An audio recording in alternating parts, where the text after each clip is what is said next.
Hello, and welcome to JamHammer.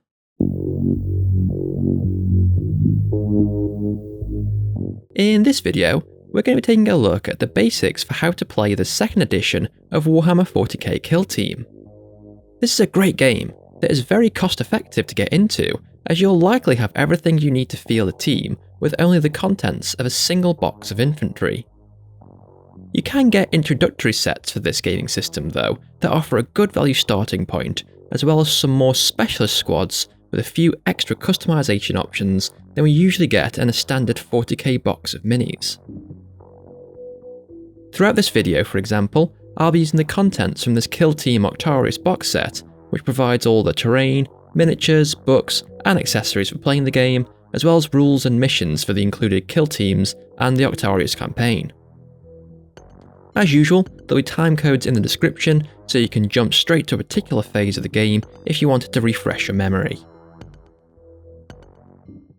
First things first then, and we're going to need to grab a friend, or rather an enemy, to play against, then set up an area to play our game. I'm using this deserty looking fold-out board that was included in the Octarius set. A board's great for adding some depth to our tabletop gaming and making it more immersive, but really, this isn't essential.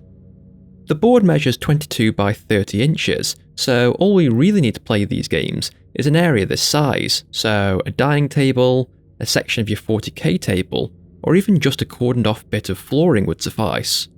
Just try not to step on anything. Next we need to start setting up the mission. Each kill team mission will have instructions on how the table, called the kill zone, is to be set out for the game. This will tend to include where each team's deployment zone is, how the objective markers should be laid out, the victory conditions, and sometimes with box sets like this one, how the included terrain is to be laid out. For simplicity's sake, we'll just be using the standard open play mission for this video, which pits two teams against each other over the kill zone with 4 objectives that can be captured. The most captures by the end of the game wins. We can see here that the 2 longer edges will be the deployment zone, or drop zone, for our kill teams, and that there are some instructions on how to place the objective markers. You can see that the distances are measured in symbols here too. This is a quirk introduced in the second edition of Kill Team, which has these to convey inches. Basically then, a triangle is 1 inch, a circle is 2, a square is 3, and a pentagon is 6 inches. So we now know that the drop zones where we can deploy our kill teams are 3 inches from the longer board edges. There are some dedicated tools included with the set that you can see here that make it a bit more straightforward to measure the distances, as they have the symbols etched into them. These are easier to manage on the tabletop, as this game tends to get quite cluttered very quickly. But again, not essential, and a tape measure will be absolutely fine. I'll be using these numbered tokens to represent the objectives, but you could quite easily make your own from cardboard, or even just a bit of scrap paper. We'll place these on the board then, and now we can begin setting up the terrain. Terrain plays a really important role in Kill Team, as it controls so much of how we can play the game. We need to set it up in such a way that there are opportunities for our teams to keep out of line of sight, to stay in cover, establish firing lanes, set up elevated sniper positions, and generally create a dynamic battlefield. We'll go into terrain in more detail later in the video when we cover movement and shooting. For now, ensure that there's an evenly distributed mix of terrain, and once you and your opponent are happy with the setup, we can roll off for who will be the attacker and who will be the defender. You and your opponent should each roll a 6-sided die, abbreviated to a d6, and the highest number, the orange die here, picks if they want to be the attacker or defender. Essentially then, the defender does everything first. They set up their miniatures first, place barricades first, more on that soon, and crucially, pick their table edge for deployment first. So you best hope that you laid out that terrain evenly. However, the attacker also chooses who has the initiative for the first round, meaning they get to decide who gets to go first, so there are strategic advantages to both roles. The winner here, who rolled the orange die, has opted to be the attacker, so they will set up second and have the choice for initiative. Now the fun begins. We get to pick our kill teams. our players pick a team of several operatives to be their kill team from the relevant army lists. These can be found in the included campaign books for these sorts of box sets, as well as in the compendium and issues of White Dwarf. They will include the operatives you can pick, their stats, what weapons and equipment they can have, as well as specialist info on different missions they can undertake in narrative campaigns. For this video, the player who rolled the orange die has chosen operatives from the Orc Commandos, while the white die has opted for the Veteran Guardsmen. Both of these were teams that were included in the Octarius box set. If you're interested in a closer look at the contents of this box, or how any of the minis or terrain that I'm using here were painted, there's a playlist available on the channel that I'll leave a link to here which has videos on all of this. Only one more step now before setting up the kill teams, and that's setting up barricades. These are little bits of extra terrain that are placed by each player on the kill zone to add a little more strategic depth. Starting with the defender, the players alternate setting up barricades one at a time until they set up 2 barricades each. These must be placed within 6 inches of their drop zone, or within the length of that pentagon stick. Bear in mind the depth of this drop zone too. It can be useful to keep these marked until deployment is finished. You can see here that each edge is being marked by the square length, or 3 inches, of those measuring templates. Once these 4 barricades have been placed, the defender, here our Veteran Guardsman player on the left, sets up all of their operatives first. These must be set up within that drop zone, so for this mission, within 3 inches of their table edge. Then the attacker, the commandos on the right, set up their operatives. When each operative is deployed, they must be given an engage or conceal order. An engage order means that the unit can act offensively, so they are able to shoot their weapon and charge the enemy to engage them in close combat. With an engage order, the enemy can also freely target them with their weapons too. If an operative has the conceal order instead, it means that they cannot shoot their weapons or charge the enemy. However, it also means that in turn, if the operative is in cover, then they cannot be the target of enemy shooting. We'll go into this in more detail when we get to the shooting and fighting stages though, as there are exceptions to these rules. Some tokens were included in this box set to symbolise these orders, but again, you can create your own or just make a note on a bit of scrap paper. Now that both players have set up their operatives, we're ready to begin the game. The attacker has the privilege of choosing who has the initiative and gets to go first. From this point on though, this will be decided by a dice roll, with the player who has the highest roll getting to choose. Unlike 40k, Kill Team works with alternating actions. This means that, usually, each player takes it in turns to activate one of their operatives, carry out a few actions with them, and then the other player gets to activate one of their units, and so on, until all of the operatives on the table have been activated. I say usually because there are some special rules that allow, say, an operative to cause another on their team to activate. On each operative's datasheet, there's also this abbreviation, GA, which stands for Group Activation. This is typically 1, but for weaker Horde-like units such as our Noble Trooper here, it's 2, meaning that you can activate one of these operatives and then immediately activate another with a GA of 2 before passing over to your opponent. Once every player's operative is gone, and there are no more left to activate, it means that it's time to begin the next turning point. This is basically Kill Team jargon for a turn. There are 4 turning points or turns in a game, so each player gets to activate all their operatives 4 times in total before the game is over. Each turning point has 3 phases. The first is the initiative phase, where the players roll off to see who will go first. This has already been decided for the first turning point here, but subsequent ones will be decided with a roll-off. In the event of a tie, the player who had the initiative in the last turning point loses, and the other player gets to choose. This token was included in this set too, and it helps to remember who has the initiative, but again, you can just make a note of this on some paper. The second phase is the strategy phase, where each player generates a command point, or CP. The players can then use these points on strategic ploys that are detailed in each kill team's army list. Command points can also be saved and used in the next phase 2 on something called tactical ploys. These will also be included in your kill team's datasheet which will tell you what they do and how they can be triggered. Also note that if your kill team includes a leader, like the Nob for our Commandos team here, and the Sergeant for the Veteran Guardsman, then you start the game with 2 CP. The third phase, called the Firefight stage, is where the bulk of the game happens though. This is where we move, shoot, charge, melee, and try to win victory for our side. We'll go through each of these step by step with our example battle that's underway now. It's the Veteran Guardsman player's turn to activate an operative. They've elected to activate their Sergeant here, and they want to capture that objective marker. From reading the mission setup, we can see that to win the game, we need more victory points than our opponent. If an operative makes it to an objective, they can spend something called an action point to capture the objective and score their team 1 victory point. Clear as mud, right?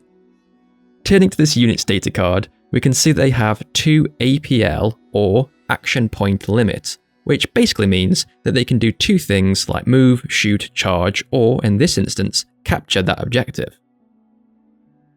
We can also see that they have an M or movement of 3 circles, so they can move 3 times up to the limit of the circle symbol on the template, which in simpler terms means they can move 6 inches.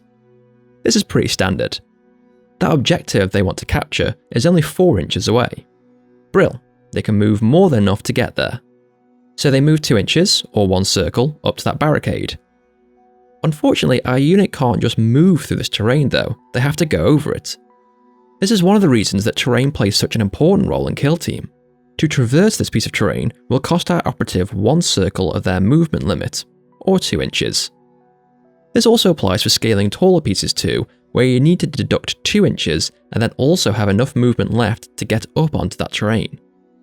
Almost there then.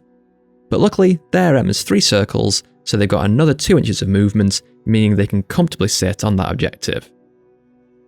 This move has cost them 1 of their action points. Then with their second action point, they're going to take that objective and score 1 victory point for the player. 1 step closer to winning. We'll flip that objective to show that it's being captured, and make a note that this player has scored a victory point. As that's the operative's second action, they can no longer do anything else.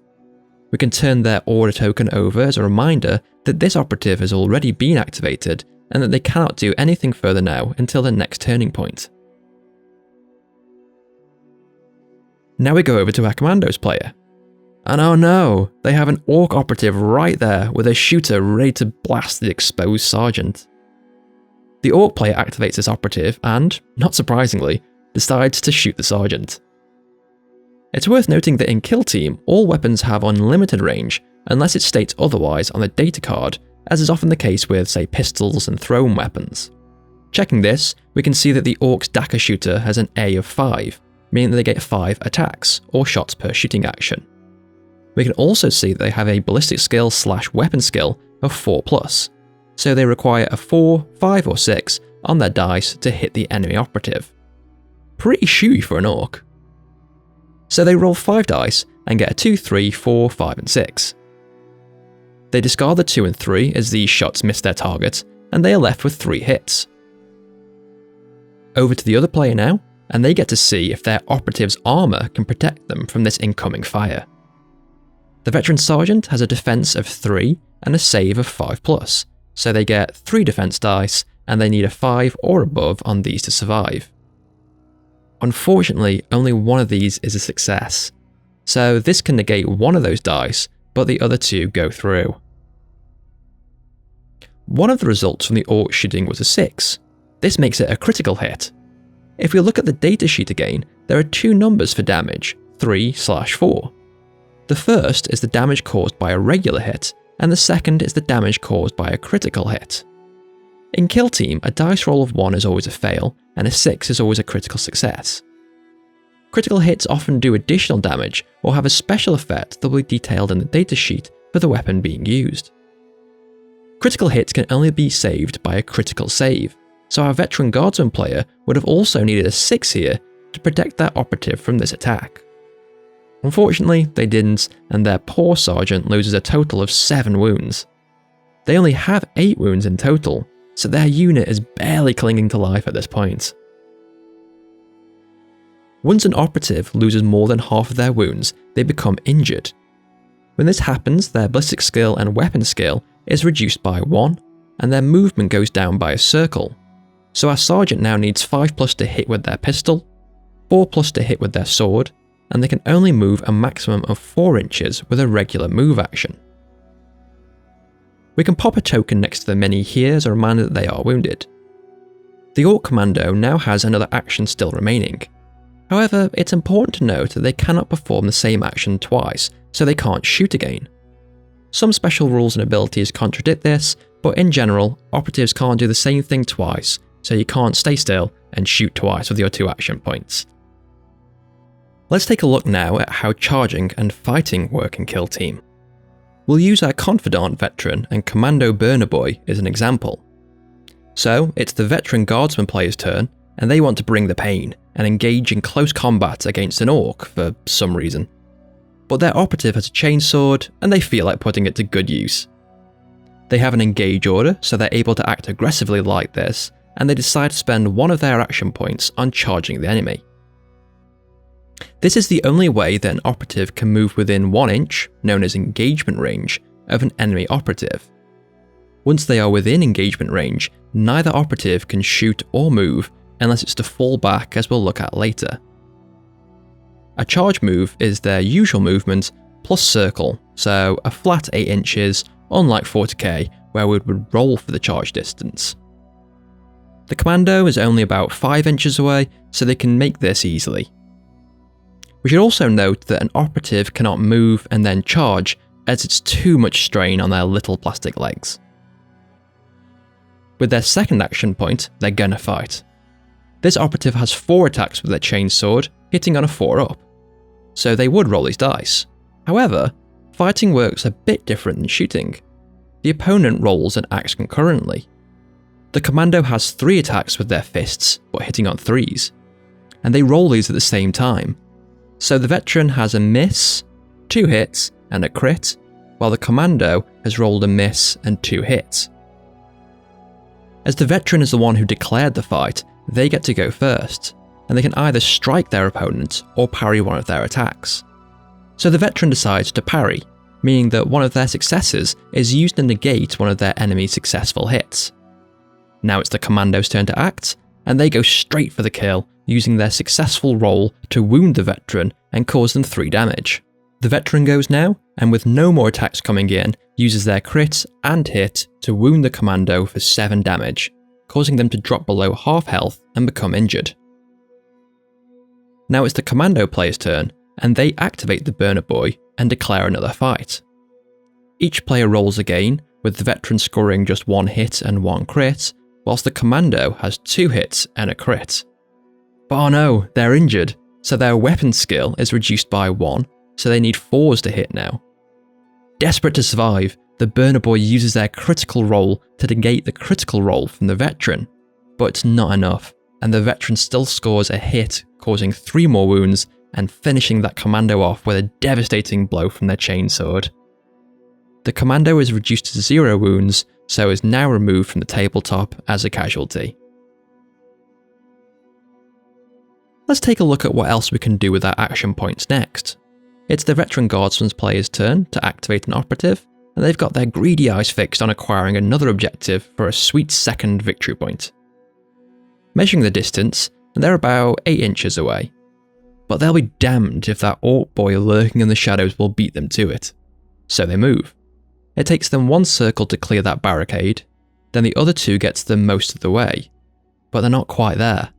So they decide to dash.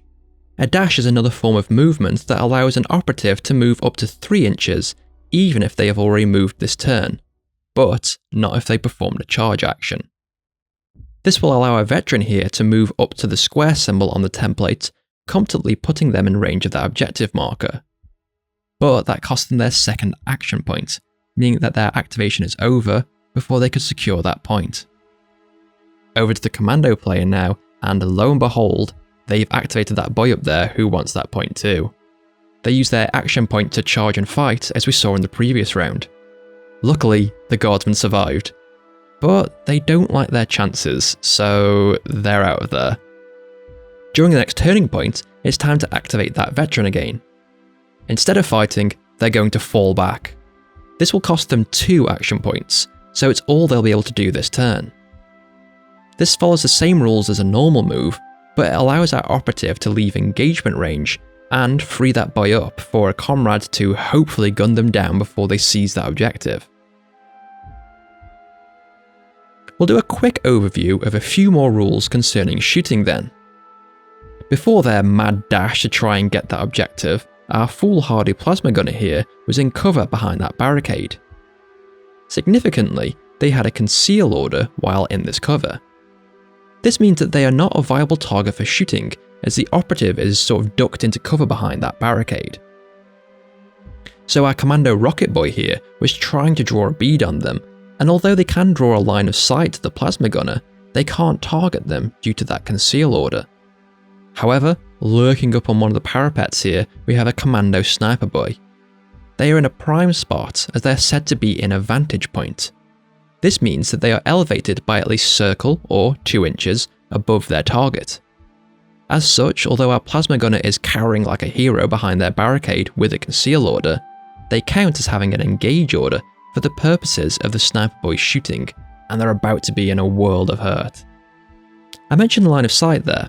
This means, as in 40k, that in order for one operative to target another, they need to be able to draw an imaginary line from the head of the active operative to their target. For example, we have a veteran here armed with a lasgun, ready to unleash a volley of fire on the Orc commando camped out on the oil platform. The Orc has an engage order, so they can be a target, but they are behind an obscuring piece of terrain. Our guardsmen cannot see the Orc, so they can't shoot at them. They'll need to find another target then. It just so happens that they can draw a line of sight to that Orc sniper on the opposite building. Time to light them up then. Although the Orc has an engage order so it can be shot at, they are still behind a wall and count as being in cover. What this means is that they get a defensive advantage and can retain one of their defense dice as an automatic success. Let's play this out. Our guardsman opens up their lasgun, 4 shots hitting on 4s, and scores a hit, a crit, but 2 misses.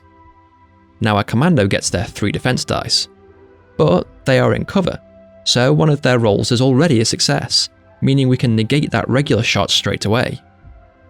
The commando player now rolls their 2 remaining dice to try and deflect that critical hit. But unfortunately, no 6s, and they take the damage. We're getting to the end of this turning point now. The commandos still have an operative to activate, but it's the veteran guardsman's turn. Unfortunately, all of their operatives have already activated, meaning that they would have to pass straight back over to the commandos player. However, there is something they can do called Overwatch. This is a free shooting attack that a player can make with one of their operatives that's already activated, but with a reduction of 1 to that operative's ballistic skill. Let's see that in action. Our veteran guardsman up here has already been activated and has used their action points. Perhaps they even fired their gun, so wouldn't normally be able to shoot again. It's all good with this ability though, and they fire off a volley from their lasgun, scoring a miss, 2 hits, and a crit. However, they're firing Overwatch, so they're a reduced ballistic skill, so that 4 is actually a miss this time. Our commando rolls their defense dice now, and luckily they get a success and a crit, so they take no damage from this attack. You can only Overwatch once per operative, and only with operatives with engage orders. And that's it. Every operative has been activated now, so we reset and go back to the beginning of the next turning point.